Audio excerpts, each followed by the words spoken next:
In a collection of historical notes recorded in 1883, it is claimed that in 1805, John Staltz built one of the first houses in the village of Brantford, at the current site of the Boer War Monument beside the Lorne Bridge. 2 years later, Enos Bunnell built a cabin near Brant's Ford. By 1818, the population of the village had grown to 12, and 5 years later, in 1823, there were 100 residents. Long before Brantford got its name, the First Tavern was erected on the west side of the Grand River, near the fort. This site was a crossroads for travelers from Detroit, London, Hamilton, and Niagara. Many traders stayed several days during the spring floods each year until the water receded just enough to cross the river. Captain Joseph Brant was actually a guest at this tavern. With the passing of time, this early landmark vanished, apparently with no record of its demolition.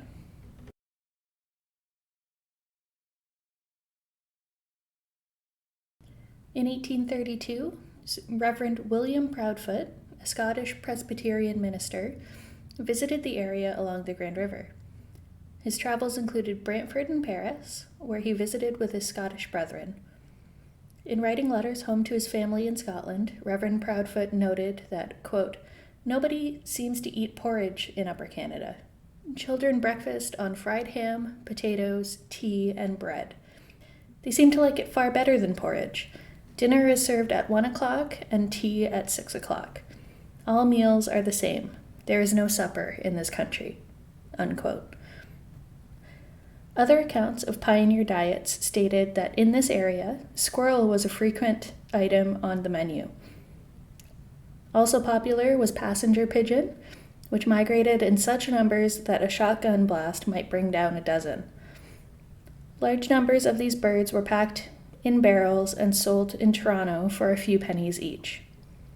A favorite dessert was boiled pumpkin, sweetened with molasses or maple syrup, and unfortunately we don't have the recipe.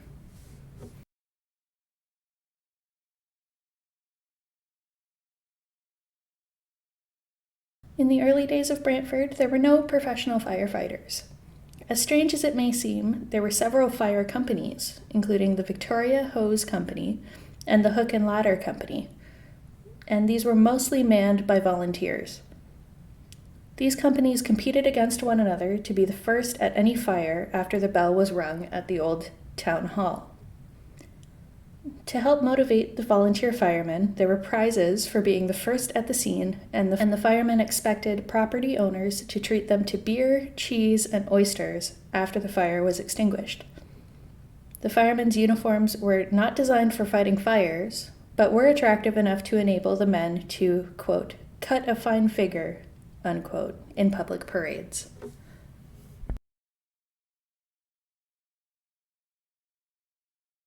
One of the more colorful figures in early Brantford history is William Matthews, an Irish shoemaker who settled in Brantford in the early 1830s.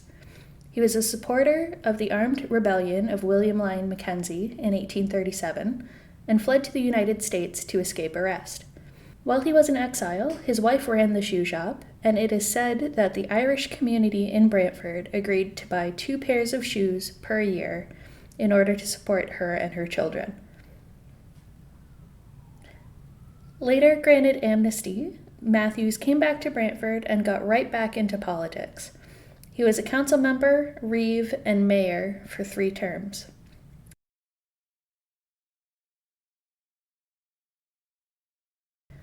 The first bylaw in Brantford's municipal records, Bylaw No. 1, was enacted by the first town council on September 15, 1847. It was introduced to prevent horses and swine from running at large at any time, and to prevent cattle from running at large between December 1st and May 1st. Apparently, it was all right for cattle to sway down Colborne Street any other time of the year. The penalty for such an infraction of the bylaw was a fine up to 20 shillings, plus the fees for impounding the animals. At the time of this book's publication, 1998, there is no apparent record on the city's books to show that the bylaw was ever rescinded, which means that it is still an offense to allow horses or cattle to run at large through Brantford streets.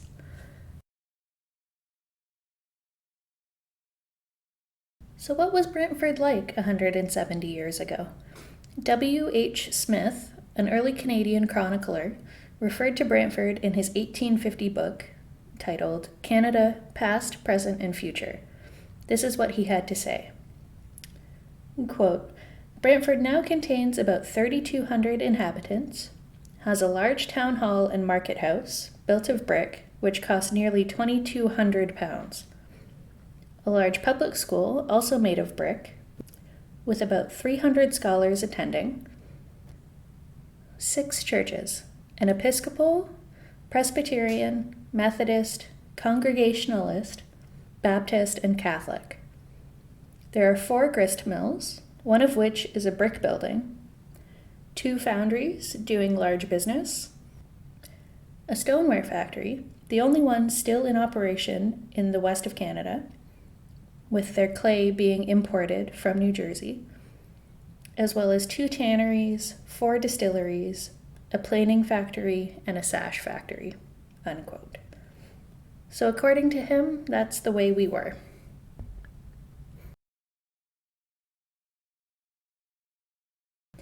Billed at the time as the largest hotel in Upper Canada, the Kirby House was opened by James Kirby on August 28, 1854, at the corner of Cobourn and George Street. The hotel was the locale for many historic events. On September 14, 1860, the Prince of Wales, later King Edward VII, was a guest in room number 7. On November 9, 1860, Sir John A. Macdonald launched Canada's first political speaking tour at the hotel. In 1866, the vacant hotel was rented to house the regular troops returning to the district after the Fenian problem had been resolved. Alexander Graham Bell visited the Kirby House on numerous occasions.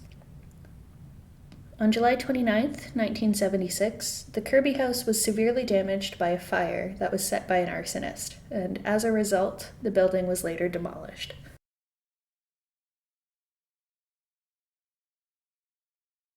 More than a century ago, when Brantford was a town of just 3,000 people, it had a bank of its own. With authorized capital of up to $1 million, the Bank of Brantford was started in 1859. It was located on George Street in the Kirby block, where the Market Square Mall is located today. The bank issued well-designed green notes in denominations of $1, $2, $4, and $5 bills, which were engraved only on one side. The bank did not do so well, and 3 years later, in 1862, it ceased operations. Orange notes had been printed, but before they could be circulated, the bank closed its doors forever.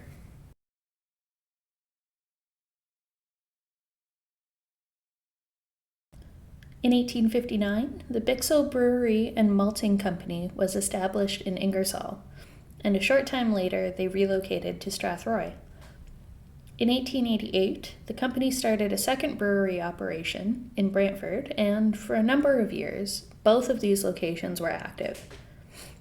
Eventually, the Strathroy operation was closed, and the entirety of production was moved to Brantford. In 1943, the Bixel Brewery was acquired by Canadian Brewers, which later became Carling O'Keefe Breweries. The operation in Brantford was completely phased out in 1945. In 1990, there was a brief but unsuccessful effort made to renew the Bixel Brewing name within the city.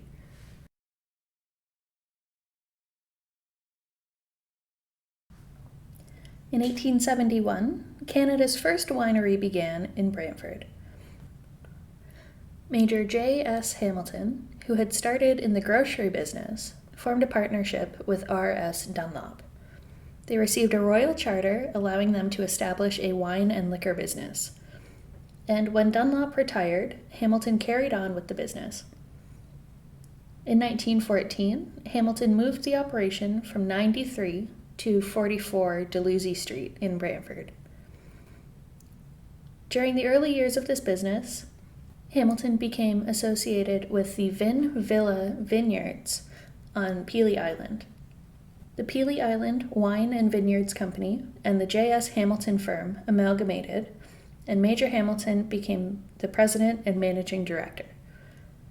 In 1945, the business in Brantford was acquired by the London Winery.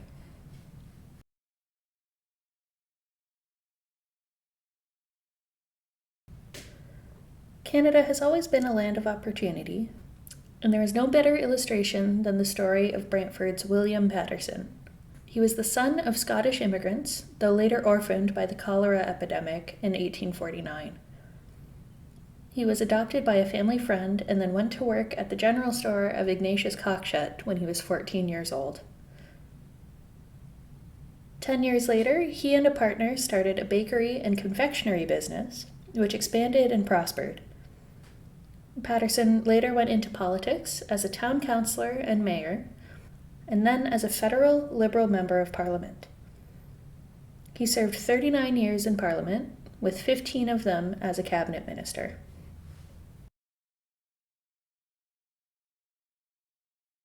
One of Brantford's prominent 19th century educational institutions was the Brantford Young Ladies' College, built in 1874 on Brant Avenue. The Presbyterian Church acquired the residence and grounds which the Honorable E.B. Wood was leaving when he was appointed the Chief Justice of Manitoba. The building was enlarged to provide accommodation for about 80 boarding students. Reverend Dr. William Cochrane, minister of the Zion Presbyterian Church, was the first president of the college. Although the college was closely associated with the Presbyterian Church, it was non-denominational. The students in residence came from all over the country, and there were local day students as well. The curriculum provided a literary course, and according to the calendar, special attention was paid to music, fine arts, and other accomplishments. After 26 years of education, it was realized that the college was inadequate for local education needs, and in 1900 it was closed. On its site now stands Brantford Collegiate Institute.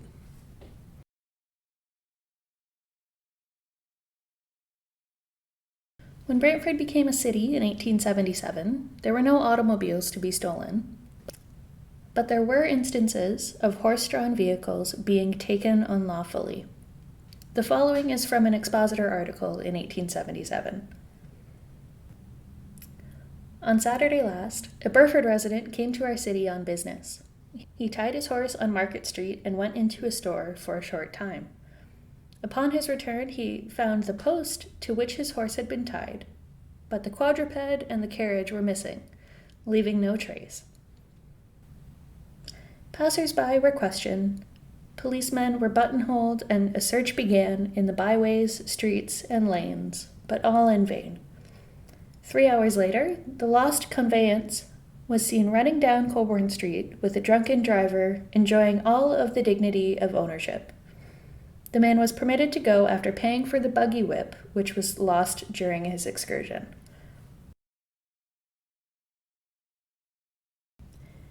In the 1880s, the Lady Dufferin Guards organized the Broom Brigade. 35 ladies were dressed in long white dresses, trimmed in red around the neck, cuffs, and hems. They armed themselves with brooms and bright red dustpans and performed some 12 marching drills. They appeared in Brantford and Hamilton. After the Hamilton parade, they sold their brooms and dustpans for a handsome profit. And in the early 1980s, the Broom Brigade was resurrected by 50 ladies of the Beta Sigma Phi sorority for the Canada Day parade. These brave ladies practiced military marching drills at the Brantford armories. Wearing long white dresses trimmed with red, mob caps on their heads, and dustpans at their waist, they proudly marched down Brant Ave and Colborne Street. It's difficult to imagine that in the early 1900s, automobiles were quite the novelty in Brantford. In an article written by Jean Waldy in March 1946 for the Brantford Expositor, information from Tom Brown of 12 Terrace Hill was outlined. According to Mr. Brown, he opened up a repair and machine shop on South Market Street. On February 8, 1889, he purchased the first gasoline engine to come to Brantford along with a barrel of gasoline to operate the first service station in the city and one of the first in Canada. He sold gasoline to American tourists passing through the area. The first automobile in the city was an Oldsmobile owned by Harry Cockshut, and the second was a 1904 Ford touring car owned by Franklin Grobb. The car was eventually sold to Tom Brown, who kept many of the parts from it for years. Another involvement for Mr. Brown was in the field of local radio broadcasting. He purchased equipment and operated under an experimental license as early as 1921. This operation became Brantford's pioneering broadcasting station, 10BQ.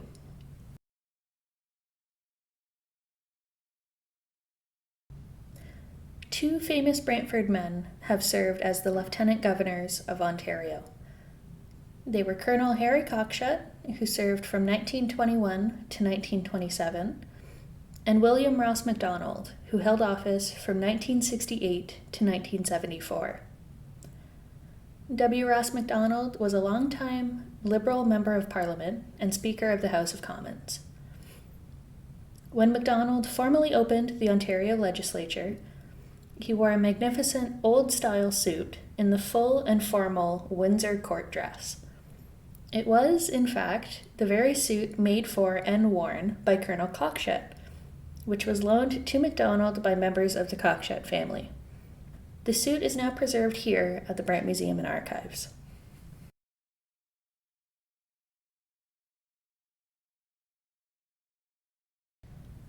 During World War II, Brantford's local industries contributed significantly to the war effort.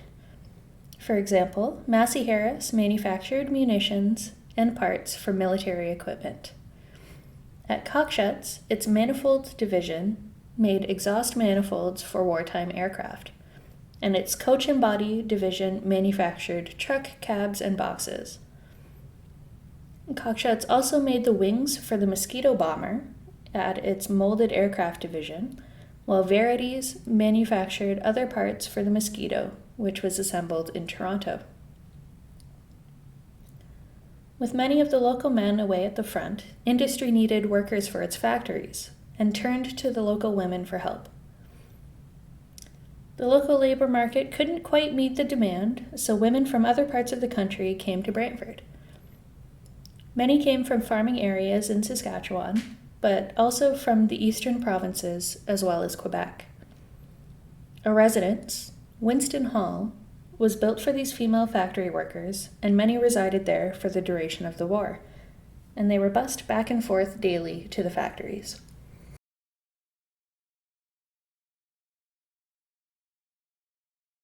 On Sunday, September 24th, 1950, a normal day as far as weather was concerned, it became dark as night in the mid-afternoon across southern Ontario and the northeastern United States. This strange phenomenon had a powerful effect on animal life. Cows made their way home hours before milking time. Birds and squirrels disappeared. Hens went out to roost, and at the first glimmering of light, roosters began to crow. An elderly lady in Eagle Place warned passers-by, quote, "Prepare ye! The world is coming to an end!" Unquote. Some speculated that World War III had broken out and an atomic bomb had been dropped.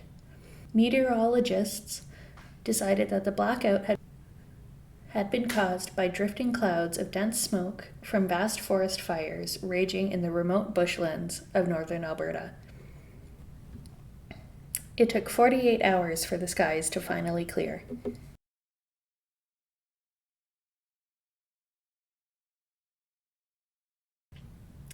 Two city firefighters who were on their way home from the night shift on Sunday, March 4th, 1962, discovered that the Botega Hotel on the corner of Market and Darling Streets was on fire.